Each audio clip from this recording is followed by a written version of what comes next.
મિત્રો, તમને ખબર છે દ્વારકાધીશના ખાલી એક ઝલક દર્શનનું પુણ્ય કેટલું છે? તો સાંભળો. સ્કંદ પુરાણ કહે છે કે તમે 1000 ભાર સોનું દાન કરો અને જે ફળ મળે ને એના કરતા કરોડો ગણું વધારે ફળ તો મારા વાલાના મુખારવિંદના દર્શન માત્રથી મળી જાય છે. વાત અહીં પૂરી નથી થતી.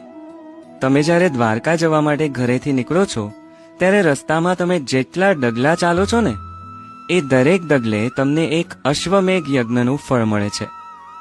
અને શાસ્ત્રો તો ત્યાં સુધી કહે છે કે દ્વારકાની પાવન ધરતી પર ખાલી મનુષ્યો જ નહીં પણ કીડી, મંકોડા કે પશુ પક્ષીઓ પણ જો ત્યાં વસતા હોય ને તો એમનો પણ મોક્ષ થઈ જાય છે. જે નગરી પશુ પંખીઓનો પણ ઉદ્ધાર કરી દેતી હોય તો આપણો બેડો પાર તો નક્કી જ છે. જય દ્વારકાધીશ. રાધે રાધે.